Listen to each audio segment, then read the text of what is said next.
And good afternoon. It's Thursday afternoon. It's Daring Live, and we're back after, man, Dave, what's it been, 4 or 5 weeks now? It's been a bit, yeah. Been a bit. You've been a busy man. I couldn't do it without Dave, you see. So we needed to have him here. Where have you been? Tell us. Colorado and Columbia and Blue Ridge Banjo Camp in North Carolina. So nice. How was Blue Ridge? That was fantastic. Fantastic. Yeah. Anybody has a chance to go, suggest it. Applying to go, you have to create a video and be accepted, but they accept people of all levels, and then you're kind of grouped by what level you're in. And it's for those who don't know, it's Bella Fleck's banjo camp. So Bella Fleck is the teacher, and then he has three other. The teachers change each year, but this past year is Ryan Kavanaugh, Kristen Scott Benson, Tony Trishka, and Adam Larrabee.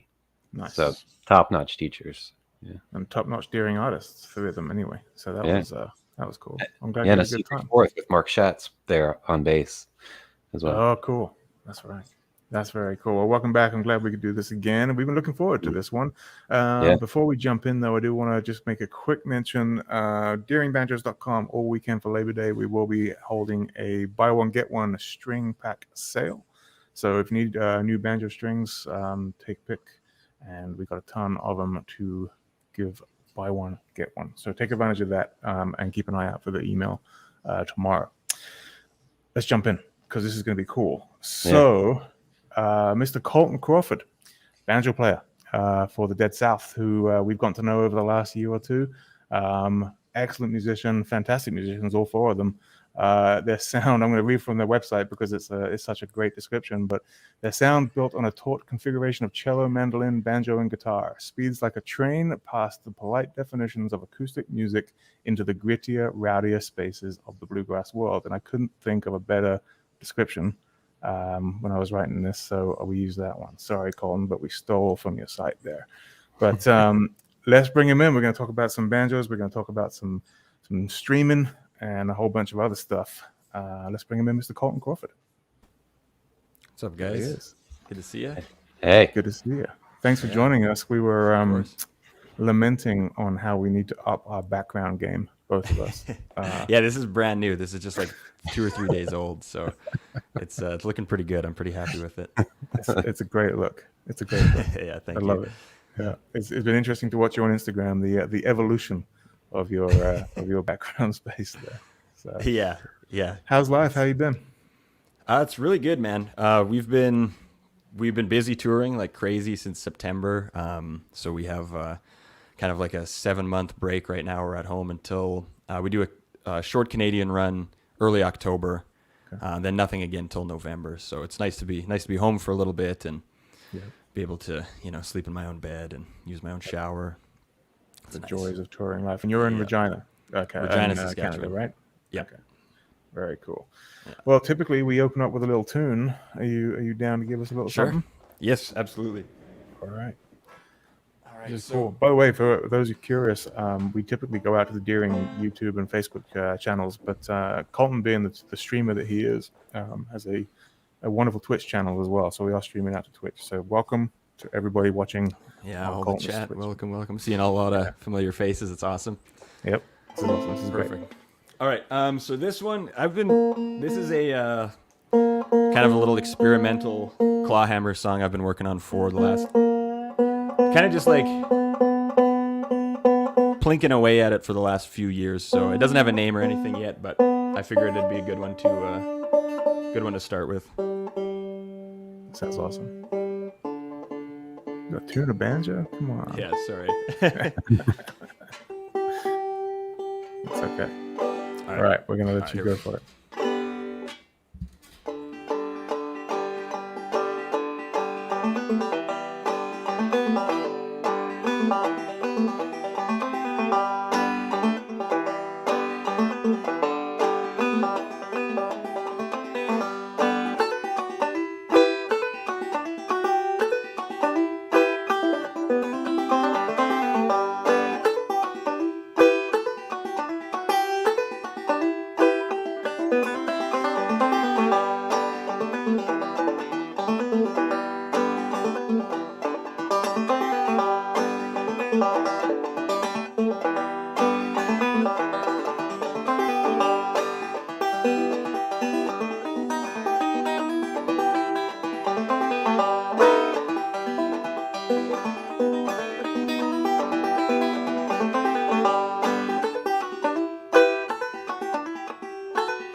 go.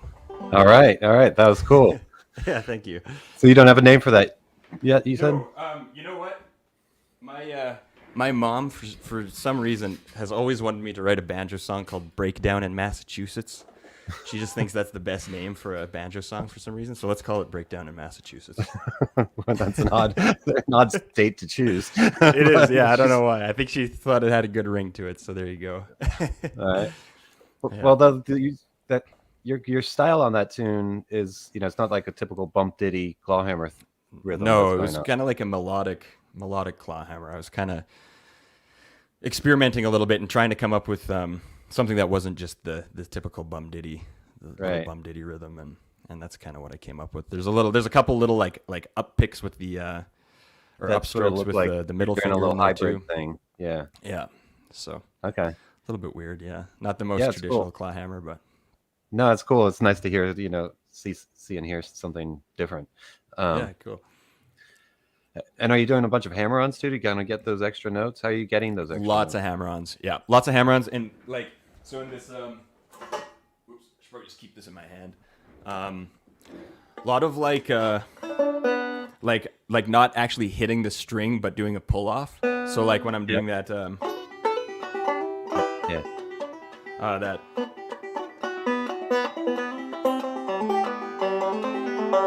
There's a lot of like I hit this note, for example, like the second fret on the third string, and then I just do an immediate pull off on the second string to get that open B, if that makes sense. So there's a lot of that kind of stuff going on. Yeah. Too. Yeah. Do you do that a lot in your playing? That sort of, because it's kind of a traditional technique in certain clawhammer circles. Mm-hmm. I like that. I don't know what the name of that technique is, but I like it a lot. Yeah. Okay. Yeah, you get that weird ghost extra note without really the right hand really doing anything. So it's exactly kind of right. Well, cool. Why don't we dig into a little bit, just like your talk about the band's history and your history with the banjo. So the band is all from Regina, Canada. Yep, exactly. We formed in 2012, so it'll be our 10-year anniversary as a band this year. Started off just playing like kind of local shows. I was just learning how to play the banjo. Like I started playing banjo when I was 21. So I'd been playing for maybe 6 months or so when I first met Nate. Nate and I Nate's the lead singer for people who don't know. Nate and I started jamming together, and he was just kind of starting to write songs and jam on an acoustic guitar. So a lot of that first album was just us kind of learning how to play the instruments. Danny was a classically trained cellist, so he was all good. Scott had never played the mandolin before either, so those first two records in particular are just us kind of figuring out how to write songs and how to play our instruments and that kind of thing. So how did the cellist have patience to hang around y'all at the time? I have no idea, man. Yeah, it must have been so like, we're trying to figure out what a GCD is like, and he's classically trained, so well, it worked out for him. Yeah, exactly. So because where you're based is pretty remote, and you're not near a major city like hub to kind of just, how'd y'all break out of the small town? So actually we were a band for we'd been a band maybe a year, something like that, playing lots of just local shows in Regina, shows around Saskatchewan, around Alberta. And we went to Canadian Music Week, which is like this big, just like a big kind of music conference in Toronto in Canada. And we went there, and there was a guy there named Jorg Tresp, and he runs Devil Duck Records, like a little indie rock record label in Hamburg, Germany. He signed us pretty much right away. So then some of our first like legitimate early tours were in Germany. So we spent a lot of time in Hamburg, all over Germany, Berlin, Cologne. A lot of those early tours were there. So it was kind of like local shows, small shows around Saskatchewan, Western Canada. It took us forever to do Eastern Canada. But we were touring Germany more than we were touring Canada at the start, like within a couple of years. So that was kind of what got us our little, like, kind of broke us out of the local scene. Gotcha. And when was it that you kind of had that things really started clicking, and that the band really started, taking off?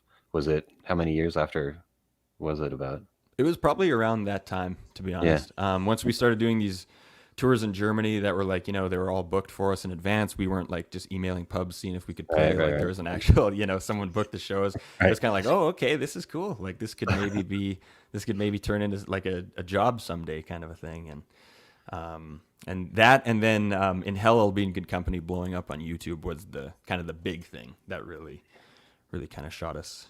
What was A that? lot Can you higher. talk about that? Yeah, so we have a music video for one of our songs called In Hell I'll Be in Good Company, and it has like 315 million views or something on YouTube. It's just crazy. And when we first released it, someone posted it on Reddit in the Listen to This subreddit, and then it made it to the front page of Reddit, and then that just kind of started this like snowball effect of tons and tons of people watching this video.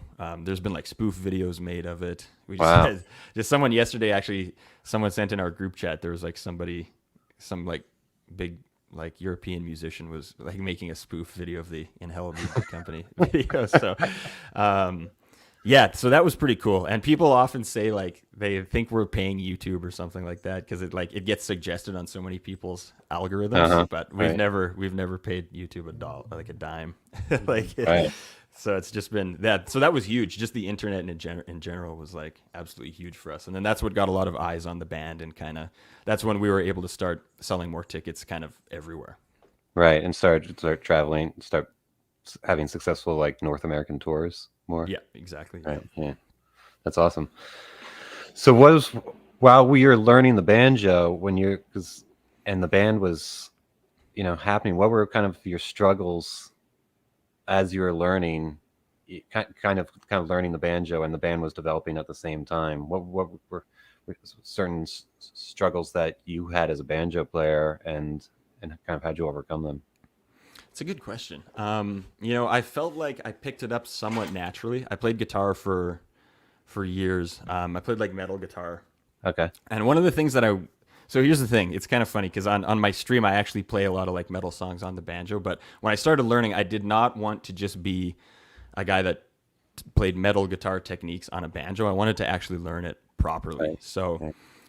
when I got my first banjo, I was YouTubing and Googling, and I learned about clawhammer style and three finger style. And I remember I heard Foggy Mountain Breakdown for the first time, and I was just kind of like, okay, I want to be able to do that someday. That sounds pretty cool. And there was sort of a commonality between like the shredding of like metal's all about like just having fun and shredding and just kind of like Right. virtuistic playing. A lot of and notes. a lot of notes. And like I saw the same thing with the banjo, and that's kind of what drew me to it. It really, really intrigued me. Like I think I saw a video of I think it was Steve Martin and Noah McKelney playing on like Conan or one of those late night shows. And I remember they're shredding. And they're moving their hands up and down the neck, but it was so intriguing to me because it didn't look like their right hand just looked totally still. It looked like they weren't doing anything, and their hands kind of just calmly moving up and down the neck. But they're just shredding, and I was like, that's pretty cool. That looks like a magic trick. Like I want to learn that. But anyways, to answer your question, I think the biggest struggle coming from the guitar side was just kind of the right hand technique. Left hand was kind of easy. Learning some new chord shapes wasn't so bad. I already knew hammer-ons and pull-offs and that kind of thing. Right. But like anchoring the two fingers on the head, that was all new. Only playing fingerstyle with three fingers was really, really weird at first. Clawhammer, of course, was just a completely new thing that I had never experienced before on any other instruments. So that was the right hand was definitely. I had to like unlearn a lot of the guitar stuff and kind of like ignore it and leave it to the side, and then like really dial into learning the three finger and the clawhammer style stuff, and then. Yeah, but I just loved it. I loved it right off the hop. I got addicted to it, so it was fun. Like I honestly don't even really feel like there have been too many struggles because it's just been fun. That's instrument awesome. to learn. I think right there is the key part about for anybody learning to play an instrument is to make it fun. Don't make it a chore. Exactly. If you want to get good at something, it's just consistency over time. That's it. And if you can do something consistently over time, you will get better at it. And the best way to do that is to make yourself enjoy it. So if it's a chore, you're not going to be consistent over time. But if you like it, you will be. So that kind of ties in because you're pretty high up jujitsu. You practice jujitsu on a pretty high up belt. So is it that same mindset? Exactly. Yeah. Exact same mindset. Yeah. How did you learn? Did you learn from videos or books or? Yeah, pretty much videos and books. I knew how to read tabs already because of my guitar experience. So the first banjo book I bought was Steve Martin's because I saw him on that late night show and I was like, this is pretty cool. I want to know what this is all about. So I bought his tablature book for The Crow, that album. Mm-hmm. Yeah. I learned Pitkin County Turnaround was like the first actual bluegrass song I learned how to play. Excuse me, on the banjo. And I bought the Scruggs book after that, and then just a lot of tabs, just finding tabs online and Right. YouTube videos on clawhammer techniques and drop thumbing techniques and that kind of a thing. And there's a lot of Banjo Hangout actually, banjohangout.org. I spent a lot of time on there. So. And could you practice while y'all were touring? Do you have time to practice? When I first started playing, we weren't really touring that much. We were Right. playing like local shows and that kind of thing. Yeah. So it was a lot of just like practicing on my own time and then performing live. And then when it got to the point of us, like even now, like we don't practice anywhere near as much as we used to because we're touring so much that we're on stage pretty much every night. So we don't really feel like we need to practice all that much. Right. Yeah. You also play it with a flat pick sometimes. Yeah. Using your guitar technique. Like when I pick up a flat pick and put it on the banjo, the tension of the strings is just different, and then it's odd for me. Do you run into that, or did you have that problem? Okay. Yeah, absolutely. It is different. You just kind of have to learn how to. It's just sort of like anything. You get used to it after a while. But a lot of the stuff that I play a lot of on the stream. People can request songs. We do a lot of just like a lot of punk and metal songs, and the first few times it was hard, but then you just sort of get used to it. It's just like getting used to a different like thickness of a pick or something like that. It's weird at first, and then eventually it just becomes natural. And so your main banjo on stage right now, you're holding a Deering Saratoga Star. Yep. That's a pretty new banjo for you, right? Yeah, it is. Yeah, I love it. And the main banjo on stage for years was the Vega Little Wonder, right? Yep, that's still the one I use on stage. Okay. And so you play 3-finger with that and everything. You get the open back. You get enough projection. Yeah, absolutely. I run it through a pickup and a DI. Uh-huh. So, and I let our sound guy, we have a really good sound guy, Rhubarb is his name. He's awesome, but I kind of let him handle it. The reason I go with the open back was in the early days, playing with the resonator, you'd get tons of feedback coming through like the monitor wedges in front of the stage. So it was really, really hard to get this loud enough for me to hear it on stage. But for some reason with the open back, it was way less of an issue. So I switched to an open back live. And I find that it doesn't really change the tone too much because it's so much of that is just like the PA and the EQ that our sound guy has coming out of it. Plus they're lighter, and also if something goes wrong with the pickup, I don't have to like, let's say on mid song it dies. I can just swap it out really quick if I have to. And right. I don't have to take the back off of it. So yeah, but I love that Little Wonder, man. It's a great touring banjo. Yeah. And what pickup do you have in there? I'm using the Shatton right now, but I think I'm switching to the Fishman Rare Earth. The Shatton, like stick-on almost microphone? No, not the microphone. It's called the BJ02 Standard. It's just like a little I don't know, like a transducer. Yeah, it's like a piezo kind of. You just stick it right underneath the bridge with some double-sided tape, and away you go. Right. And what DI box are you using? I can't remember which ones we're using right now. We were using the LR bags for a while. But we switched them out to something our sound guy wanted. Okay. I can't remember the brand off the top of my head. Sure. Yeah. And how was it figuring that out when you didn't have a sound guy? Because you're playing pretty loud on stage. There's no drums, but you're still playing, with a lot of, more rock and roll energy. Mm-hmm. It was tough, man. It was a hard thing to figure out at first. I went through a bunch of different pickups. Bunch of different DIs. I did try those little clip-on microphones, but they just could never get quite loud enough because all the other instruments were going through like DIs. So to have a mic'd banjo was just very, very soft compared to everything. And it was a lot of feedback. We had a lot of problems with the cello as well. The cello had a lot of feedback issues, and it took years to figure out. And we're still kind of like always trying to make it a little bit better all the time. But and are you trying to get like a real authentic like acoustic tone? Or are you trying to get like more of a like a, you know, not electric tone, but a like a, you know, when a acoustic instrument is amplified, you know, there's like a different sound quality to it.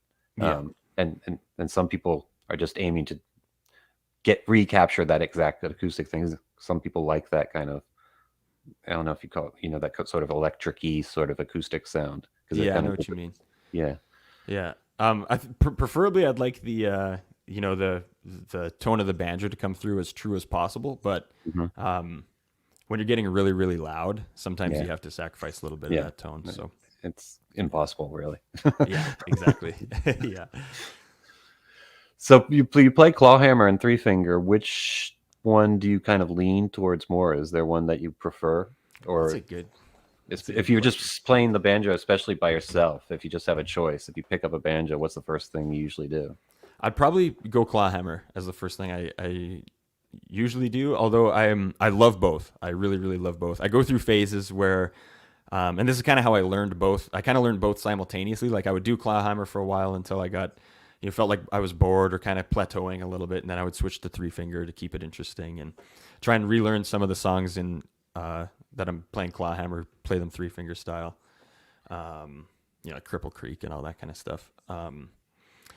But I think like you can do more with three finger style. It's a little more versatile just because you have the option of down picking and up picking.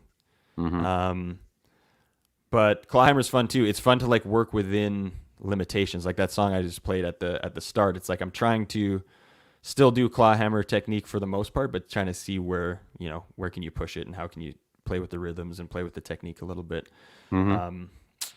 So yeah, that's a good question, man. That's tough. I'd say probably like if I'm just sitting around jamming, or if I'm jamming along with somebody else, it's usually probably going to be clawhammer. But if I'm going to come up with like a really cool banjo part,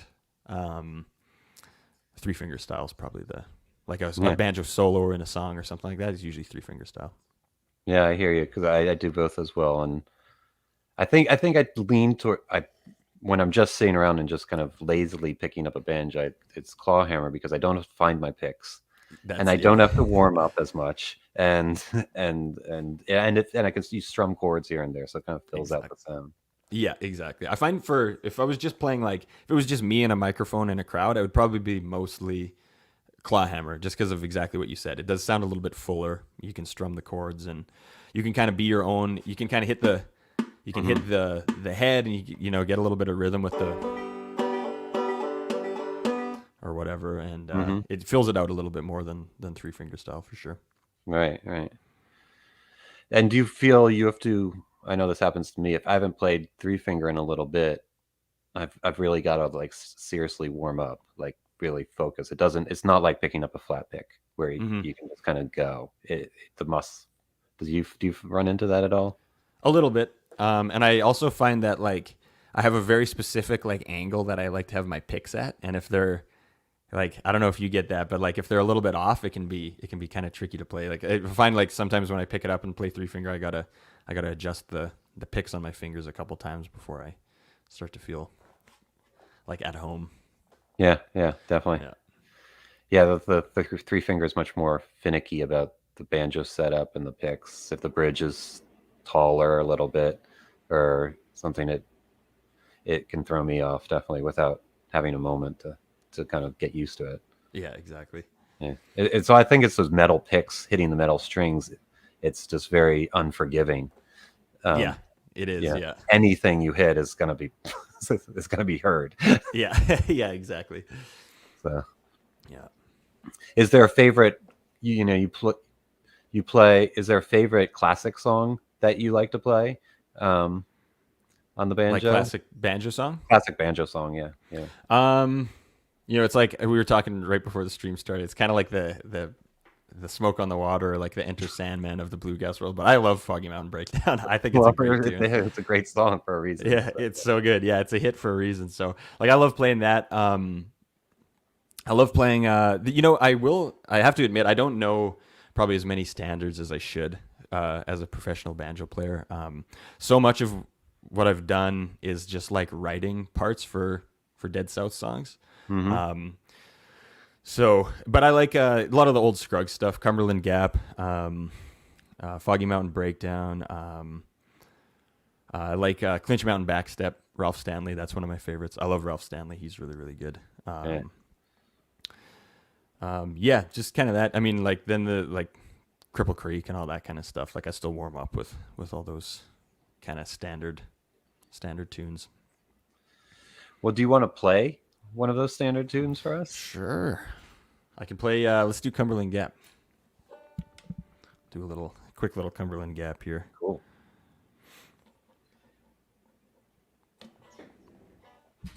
I'm gonna have to tune this again 1 second. Yeah.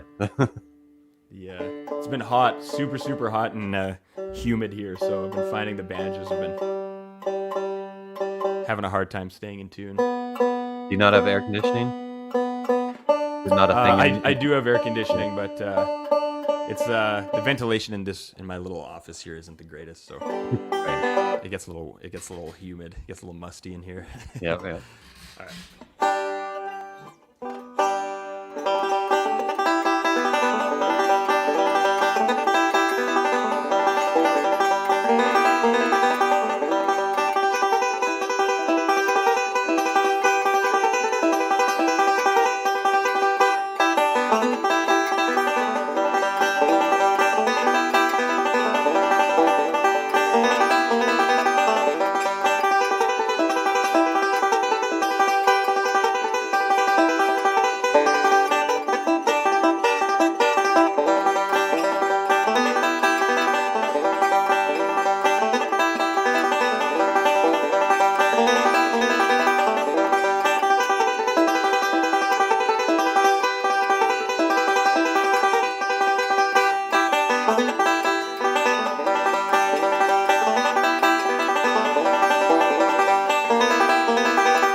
All right. Cumberland Gap.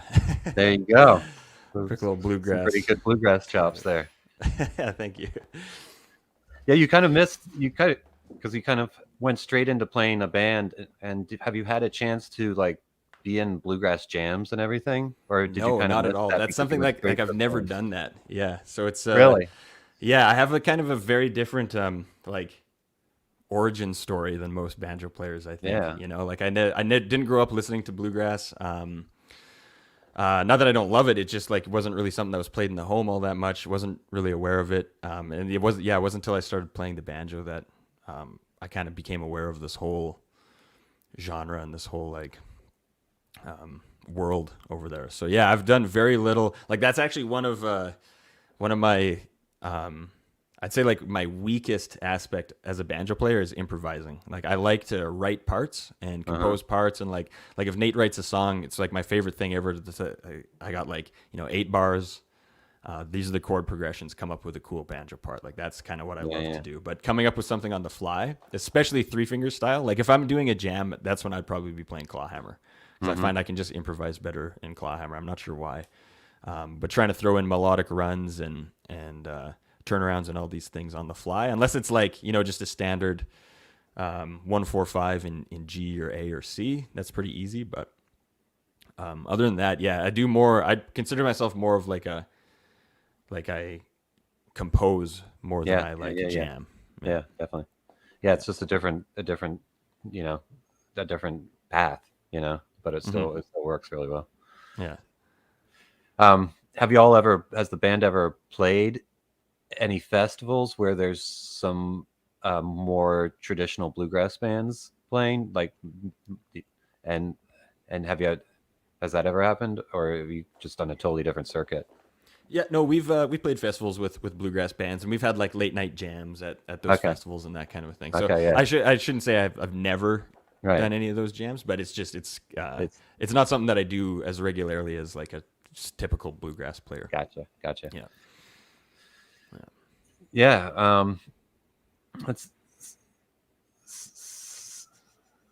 And so, what brought you into playing the banjo at the beginning too? Just kind of backtracking a little bit.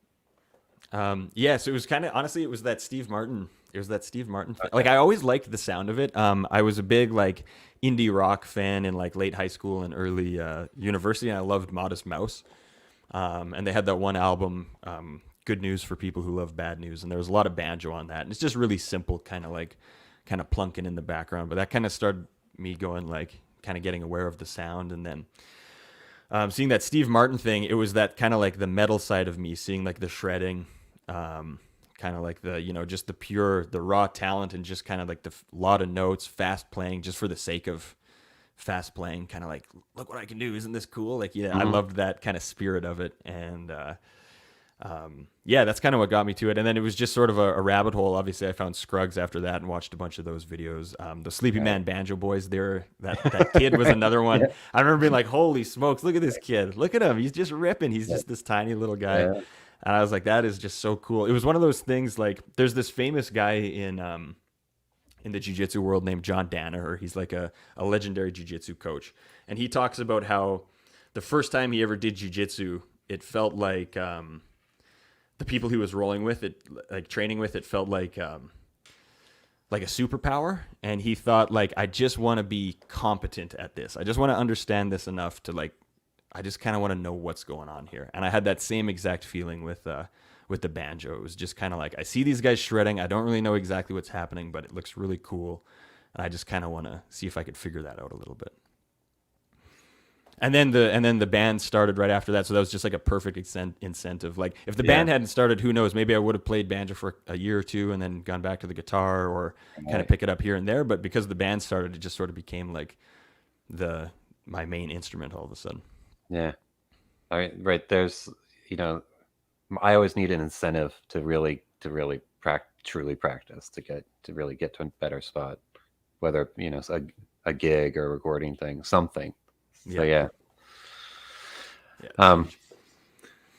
How would you the band's been very successful, and for a band without drums, especially too, what do you think it is with the band's sound that really is drawing people in? Is it just the energy of the live shows, or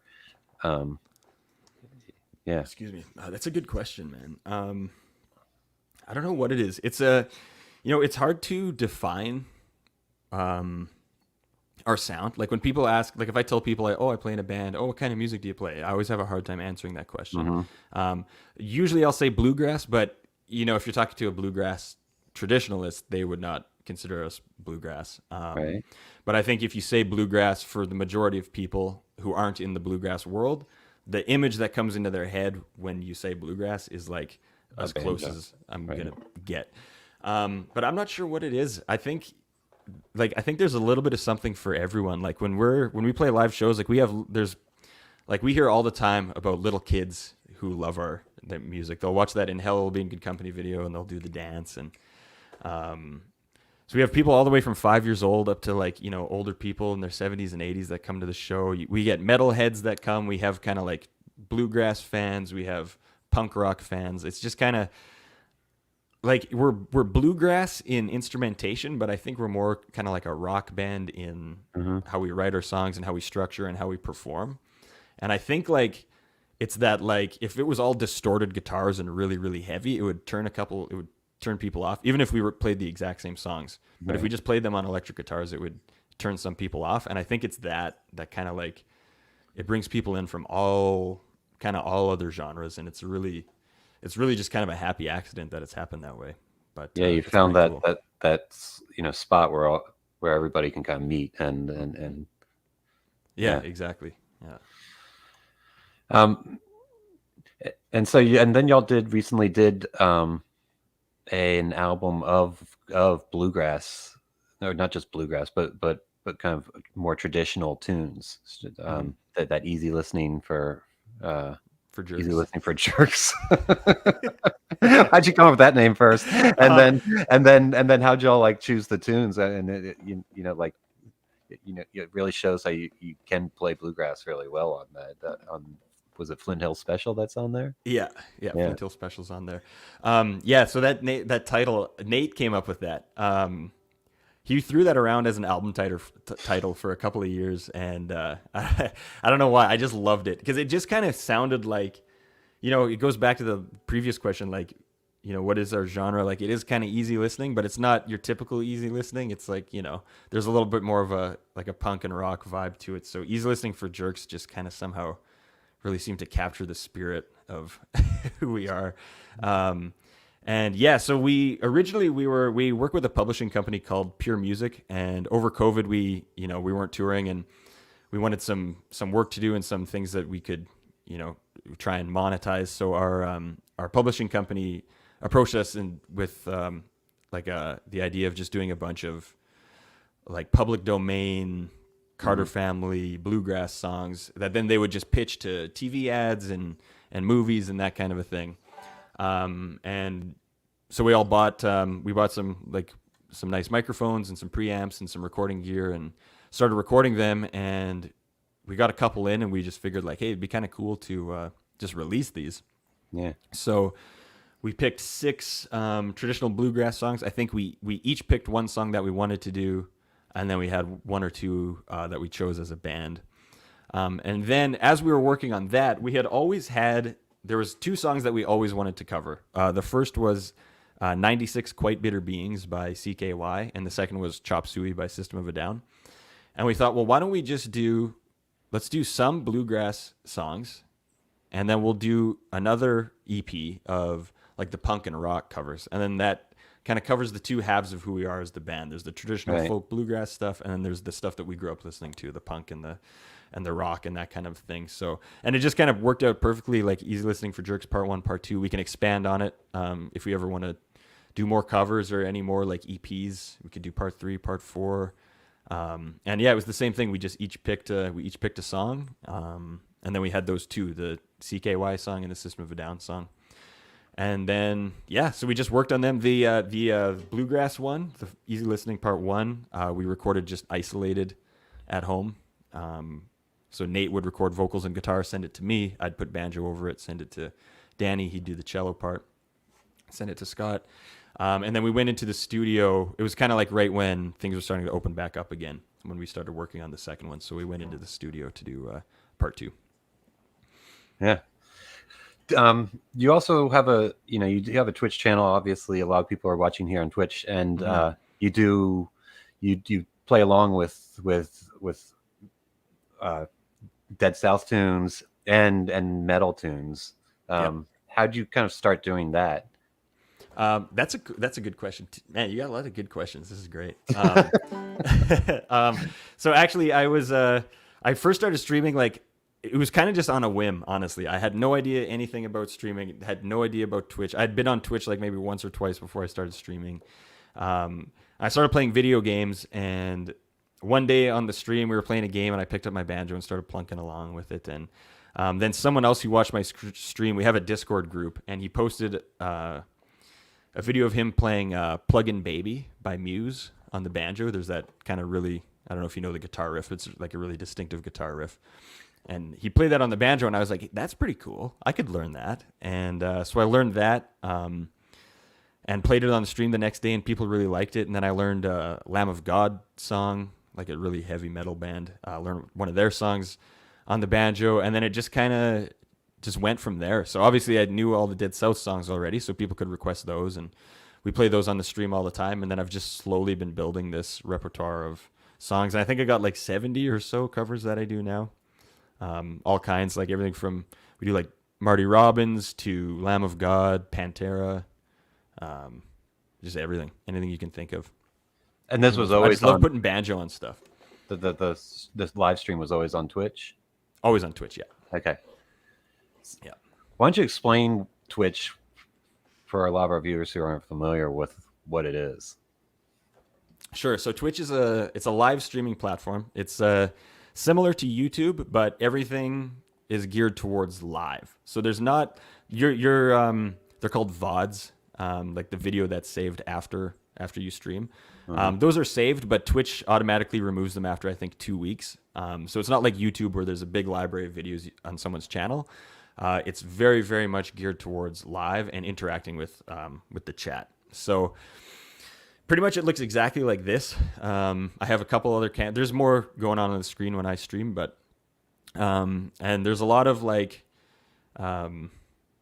there's a lot of like how do I put this? Like kind of bot programming and that kind of thing. So for example, if someone wants to request a song, they can just type a command into the chat and it'll automatically add that song to the list. And then I can just go through the list. So there's a lot of like cool automated things like that. And then there's you can have a lot of fun with those things too. Like we have all kinds of weird sounds that people can play, and they can change the lights and they can do all this kind of stuff. And it's really the thing that surprised me the most about Twitch, but it's the thing that I love the most about it, is how like community oriented it is. So it's the same people that show up in the stream every day. Like all these people that are here chatting right now, like we were just hanging out in my stream like an hour ago, and yeah, like it's the same people. We all hang out. We have a Discord group that we're all in together between the streams, and then even among streamers, it's very, very community driven. And that's the kind of the coolest part. And in terms of the internet, like the internet can be pretty, toxic and negative, but Twitch is like surprisingly positive. Like I'd say 99% of the people who come to our chat they're just awesome, nice, regular people who want to hang out and listen to some music, and it's awesome. Yeah, it's really, really cool. If you've never done it and you're kind of like weirded out by it, or you don't know what's going on, like come and watch a stream, and we'll answer all your questions. Like I was brand new at streaming, a year. I've only been streaming about a year. So I didn't know anything either. So everyone will, we'll help you out, and I'll make you feel welcome. It's really like, it's a very, very nice community vibe. Yeah. Why do you think the community is nice, and instead of like, a lot of online forum sort of things? I don't know. I don't know what it is. I think part of it is the community that I'm in. So like most of the other streamers that I hang out with, it's obviously the music world. A lot of it's the kind of the metal guitar world. And they're just really, really nice people who expect the people in their communities to be nice to them and nice to one another. And I just kind of, some of these first streamers that I started hanging out with and met on Twitch, like you shout a couple guys out, like Young Gun, Ben Simon, anyone who's on Twitch needs to check these guys out. But they were just really, really friendly, and I just kind of learned from them. I just observed what they were doing and kind of tried to emulate it. And they both just have these amazing, wonderful, nice communities, and that's kind of what I've tried to foster on my end, and it's been amazing so far. Like it's just been awesome. Have you been able to meet any of these people in real life? A lot of them, actually. Right. Yeah. So a lot of them will come to shows. And we're pretty like, we'll often hang out like outside the venue by the bus, taking photos with people. And I meet a lot of the viewers of the stream there. And I've met a couple of the streamers too. When we were in London, I had a streamer buddy, the Jeebus Corner is his name. He came to our show. We were in Austin. We had some streamers come. So yeah, it's been cool. It's been really cool to meet up with them live, and then we're going to be meeting up with them live in San Diego in October as well for TwitchCon. So TwitchCon, all right. TwitchCon, yeah. We just heard about this, yeah. Yeah. I want to pull Jamie in. I think he has some questions too. Sure. Yeah. Oh, there I you think might be your mic's muted. So yeah, suddenly I was just the main event there on screen. So what's I don't know if everybody on Twitch realizes this, but I can see like all of the chat going on between the Twitch and the YouTube and the Facebook channels that we're streaming out to right now. And so what was cool was watching all of them, and they're all awesome, but they're just like, they're really rooting for you being on here today, which is really cool. Like it's really cool. He's doing so good. He's got this. He's I know. I've been looking at it too, and it's it's really sweet. Yeah. Mind blowing. I thought it was so cool to see that, and I can see like the appeal. But yeah, TwitchCon, October, and you're gonna come. I'm not going, but we're gonna have a beer.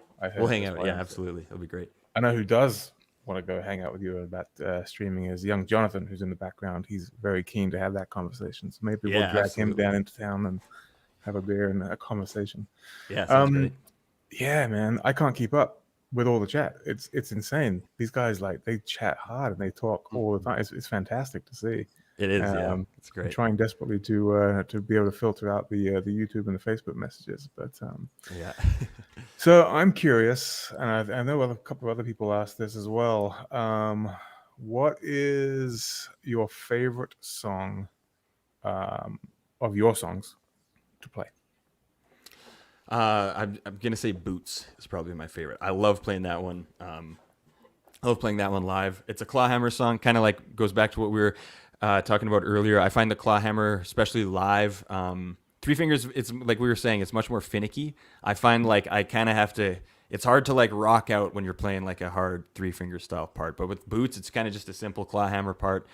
It has a really, in my opinion, like a really good like kind of bridge in the middle that builds the tension up to the final chorus. And it's just always one of those songs where the crowd just goes wild. And it's fun for me because it's easy. It's just simple, easy Clawhammer. So I get to just kind of rock out a little more and relax instead of focusing super hard like I have to for some of those songs. Yeah, our boy Chad here at the factory, he's our longtime kind of quality control manager.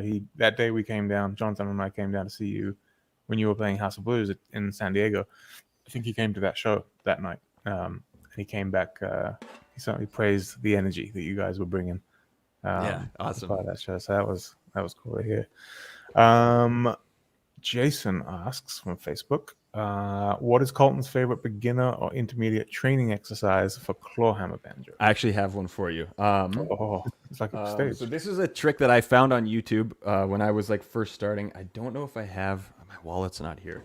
You guys give me 2 seconds to grab my wallet. It'll be 2 seconds. Are you buying us beers? I'm going to buy you beers, yeah. Okay. You may. So just while he's away, let's talk about how awesome this is, because I literally can't keep up with with it's so crazy, but it's so cool. And there's a lot of people in here. There's one guy in particular I want to highlight real quick. Okay, so I found this trick online.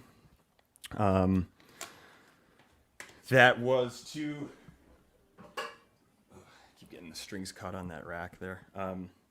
So what someone suggested, and this actually really helped me because I found that I had a tendency when I first started playing Clawhammer, I had a tendency to like flick the strings kind of with my finger. And in Clawhammer, you're more or less trying to keep your hand just in a uniform shape. Let me just tilt this down a little bit. Let's get full tutorial going.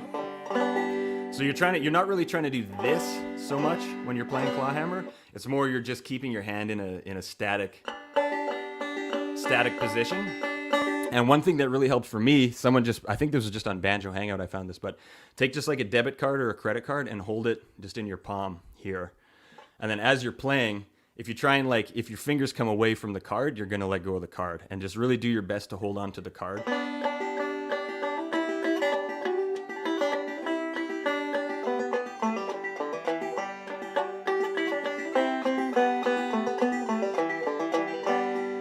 And that's going to help you just keep that claw shape. And that really helped for me. I don't know if it would work for anyone. I know there are some Clawhammer players who they do tend to do a little bit of a flick with the finger, but that was just a really simple thing for me. And then another thing, if you're trying to get good at Clawhammer, you're just beginning, is you need to master the bum ditty rhythm. So the bum ditty rhythm is just like let's say like a quarter note with the downstroke with the first finger or the middle finger, depending on what you use, and then 2 1/8 notes downstroke, and then a thumb plick. So it's bum diddy bum.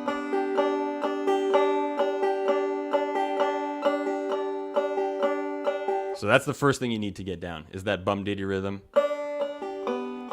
and then try opening and closing that claw to hit the other strings.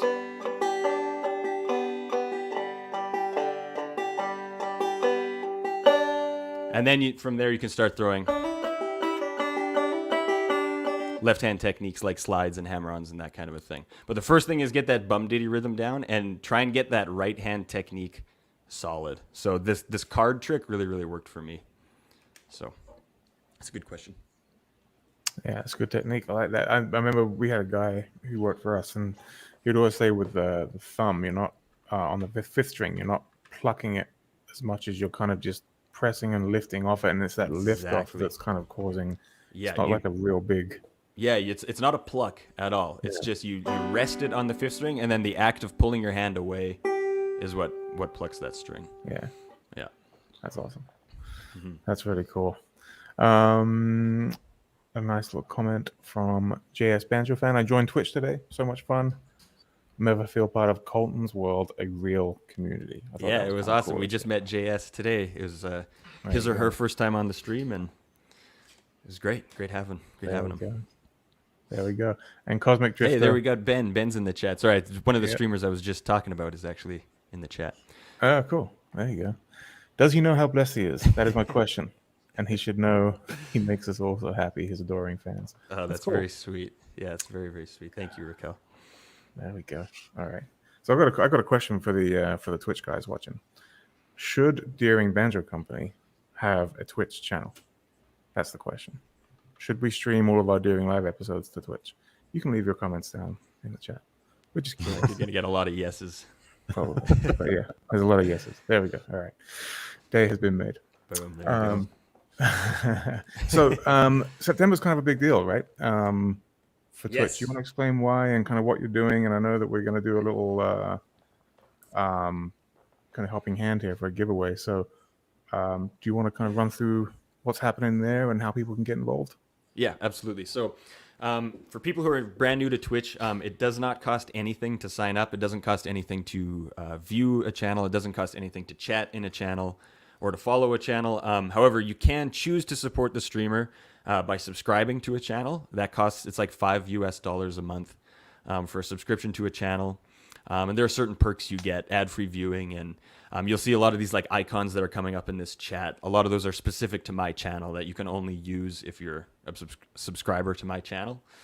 There's other perks. So if you subscribe to the channel, there are these extra perks. And for the month of September, so typically how it works is, let's say I want to subscribe to Ben's channel. I subscribe to Ben's channel. It costs me $5. Twitch takes half of that, and then Ben takes the other half.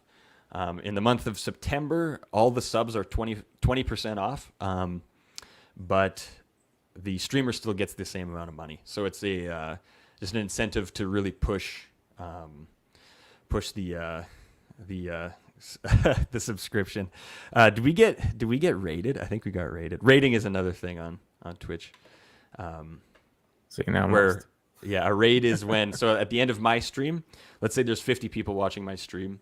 Instead of just closing the stream and leaving, what I can do is raid someone else, which it'll just send automatically all of my viewers to someone else's stream. I think that might have just happened. Yeah, raided by Ben. So the viewers, Ben, one of the guys I was just talking about, just brought all his friends here. So okay, cool. Excellent. Yeah. Thank you, so Ben. yeah, anyways, September. So we have all kinds of incentives and giveaways and fun things. If we hit the big one is if we hit 500 subscribers by the end of the month, we're doing a Deering Good Time giveaway, which you guys are helping me out with, and I really appreciate that. People are really, really excited about that. Just announced that today. There's other fun things too. I think if we hit 400, I'll shave my head live on the stream. One of them is a metal guitar stream. One was dressed as a lobster with the Dead South clothes over top of the lobster suit. There's a whole crustacean theme on my stream. I was just going to say, explain the crustacean thing. So my nickname for a while has been Crawdaddy, for no real reason other than just my last name is Crawford. And Nate started calling me Crawdaddy, and it just stuck. So then that kind of led to the one of the things I learned right away when I started hanging out on Twitch is that most communities have sort of a theme. So, for example, Ben's is his community is called the Glorious Mammals, and it's all kind of shark themed for some reason. And there's other people that like they're bee themes or turtle themes, and so with the nickname Crawdaddy, it just made sense to have kind of a crustacean theme. So. Nice. Yeah. So a lot of the icons and the emotes and all this kind of stuff is the if you're a subscriber to our channel, you're a member of the Lobster Club. That's what we call it. That's hilarious. I love it. I think we might have to figure out a like if we're doing the Good Time and we make it, we'll have to figure out some kind of some subtle customization to kind of reflect the crustacean that would be theme. really cool. I would love that. We'll make it a little bit more special than a standard one. I'm sure we can do that.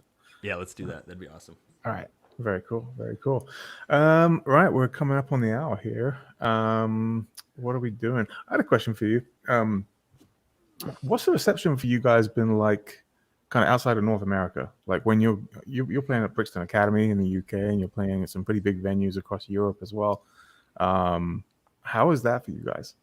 Because I'll be honest, when I was in the UK, like this kind of music was not, I guess Mumford & Sons was slowly bringing it in, like with that kind of acoustic vibe, but it certainly wasn't kind of mainstream when I lived there. So do you guys get the same amount of praise and love and adoration that you get kind of in the US and in Canada? Yeah, we do. It's pretty much the same. We're kind of playing similar size shows everywhere we go. And yeah, honestly, these last few times we've been to the UK, it's been absolutely crazy for us. Like the UK fans are really, really, really popping off. Yeah, it's cool. And it might be like, I don't know if it's tough to say if it's that the genre is becoming more popular. I think there's some of that too. And I think a little bit of it is just what we were talking about earlier, where there's just kind of something for everyone with our music and the way that we play it. So there's a little bit of like, I think there seems to be kind of a trend of like a lot of former metal and punk guys playing acoustic music. Like kids who grew up listening to punk and metal are playing banjos and acoustic guitars, like Amigo the Devil, Devil Makes Three, Tejo and Street Corner Thieves. We just toured with them, like all these kind of bands in that. I don't know what genre you call it, newgrass genre or whatever, but sure. So that does seem to be getting more popular everywhere. So yeah, our European and UK shows are like, they're just as good as the North American ones. Yeah, definitely noticing that uptick in like you say, metal and rock and kind of punk guys and gals picking up acoustic instruments. And there seems to be like, I don't know, like sometimes it differs. Some people are trying to replicate that genre with their instruments, like acoustic guitars and mandolins, and try and do like a punk or a rock type thing. I would say you're a little bit different in as much as you're kind of more bringing the energy to this genre, but you're trying, you made a point of saying like you didn't want to just play with a flat pick. You wanted to sit down and actually learn how to play this instrument properly and in a more traditional way, and kind of apply that to a more kind of energetic, kind of punk rock ethos type approach to it. Is that a fair statement? Absolutely. Yeah. Yeah. That's exactly right. Yeah. Yeah. It comes across. You can tell the difference between the bands that don't do that and that do. And there's nothing wrong with both of them. I like them, but I think it's very cool. So, yeah. All right, Dave, you got anything you want to wrap up with? Well, we have this this demo of queued up to show kind of I was getting there.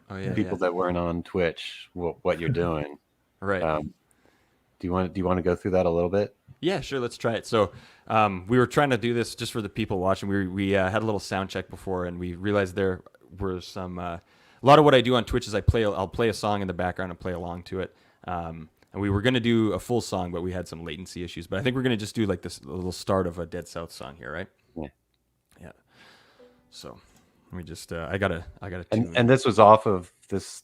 This track is off of the album we were talking about, Easy Listening for Jerks, Volume 1. Yeah, this is part 1. So this is our version of You Are My Sunshine. Which is a great track, by the way. Yeah, thank you. It turned out well. Like when we decided to kind of do it in a minor key, it worked. And the lyrics are pretty, like when you actually, they're pretty dark lyrics. Like I didn't realize how dark they were until we did it with our version of it. It's like, oh yeah, these are kind of messed up actually. It's the song this song is going around festivals and teaching people that have never played the banjo how to play the banjo in 5 minutes. Yeah. This is the one song that everybody knows, or even when we've gone to Scotland and done this, everybody knows. Kids, older people, everybody is like, oh yeah, I know that. I've got the melody in my head. I get it. Yeah, everyone knows it. It's a pretty cool one. Yeah. All over the world, we play it, and people they sing along at the top of their lungs. Most people have been singing it since they were, a little kid. It's like, almost how you learn melody and rhythm. It's like one of those kindergarten Yeah, songs, you know. it's So weird. It's in everybody's psyche somewhere. Yeah, exactly. Dave, did you tell us yesterday in soundcheck that it's the New Orleans state song or something? Is that right? Louisiana. Louisiana. I'm sorry. Yeah. Louisiana I'm English. state I don't song. know. It's the Louisiana state song. It was written by the governor of Louisiana, Jimmy Davis. And that was I forget what year, but yeah. I forget the whole story, but look it up. It's interesting. Yeah, that's cool. That's I had no Never-ending idea he was the history lesson governor. today. I like it. That's cool. All right, so yeah, we'll play. I think we're just gonna do the first like 30 seconds or a minute, eh? So let's give this a shot here. The other night, dear, as I lay sleeping, I dreamed I held you in my arms. But when I awoke, dear, I was mistaken. So I bowed my head and I cried. You are my sunshine, my only sunshine. You make me happy when skies are gray.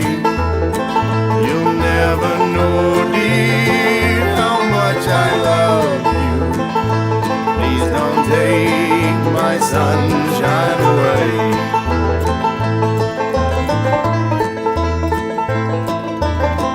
Yeah, That's kind of where we start getting latency issues. yeah. So we'll leave it there. Have this, like delay. It's this cool sort of psychedelic delay going on. yeah. So yeah, going through this, it's a little trickier than the rest, but yeah, that's kind of the kind of thing I do on Twitch. So we have a lot of like request streams where I have a big song list. You can come in and request a song and hang out, and we'll play the tune. That's cool. Awesome. Yeah, it's fun. That song works so well in a minor. Yeah, it really does. Kind of key. So yeah, that's awesome. Colton, man, you've been a pleasure today. So let's touch base offline about the Good Time Banjo. Yep. Let's touch base about you coming to San Diego. That'd be fun. And yeah, dude, you've been any final thoughts, words of wisdom that you want to share with the world? Oh, well, definitely. Here? If you watch my stream, you know I don't have many words of wisdom. That's for sure. I've seen a couple. I guess my pitch would just be if anyone's watching who's never been on Twitch or who, come give it a shot. Just come see what you think. It's probably different than you think. It's a lot of fun. We're all really, really nice. Everyone there is amazing, and it's just a really fun way to connect with people. And the other thing is, there's a lot of bands who have members that are streaming. Like I've gotten connected with some of I've been I don't know if you guys know. I don't know if you guys are big metal guys, but like this band Trivium, they're a huge metal band. You train jiu-jitsu with Matt Heafy, don't you? I went to his gym and we did a song together. He did a version of Wild Rover and I played banjo on it, and that was just crazy because I was like, being a 14-year-old kid idolizing this guy. Yeah. And then you can just go onto his stream and just chat with him and hang out and get connected with people. So it's a really, really cool thing. I met him years ago at Download in the UK festival. And, yeah. He's a super nice guy. Yeah. He's really nice. Yeah. That's awesome. Very cool. Well, thank you so much, Colton, for your time today. Yeah, thank you guys. I just threw the site of, most of certainly all the Twitch guys obviously know who you are, but I'm sure there's some Deering Live regulars on here that don't, or this is the first time they've met you. deadsouth.com, right? That's the way to go to check out your music. And I think you're on Spotify and Apple Music and all the favorite places to stream. Yep. You can get it, get out the music everywhere. What's a good song to start with? Ooh. The one that gets most people is the In Hell I'll Be in Good Company. That's the one that most people are. That's kind of the stepping stone. My 11-year-old son really dug. I had it on a couple of weeks back, and he had Diamond Ring. He was singing that for like 3 weeks afterwards. It was awesome. That's awesome. Hell yeah. Very cool. Very cool. Thank you, Colton. Take care of yourself. Thank you to everybody on YouTube and Facebook, and particularly everyone who joined us on Twitch today. That was really, really fun. You guys are awesome. And I think your boy did good. You can go home and know safely that I think he made you all very proud today. So good. I was nervous. I'm not gonna lie. I was pretty nervous. I didn't want to ask. So it was a lot of fun. Thank you guys so much. Yeah, you're very welcome. On here. Good to meet you. Quick. One thing. Few guys were commenting on your shirt. Real quick, hold up your shirt because a lot of people were saying, "I need that shirt that Colton's got." Oh yes. I got this one from, I think, Jamie, you brought this one when we hung out in San Diego, right? I did. I love this shirt. Yeah. DaringBanjos.com, ladies and gentlemen. Yeah. Maybe we'll figure out some kind of a Colton Twitch discount code for your followers. That'd be amazing. Yeah. There we go. We'll figure something out for you.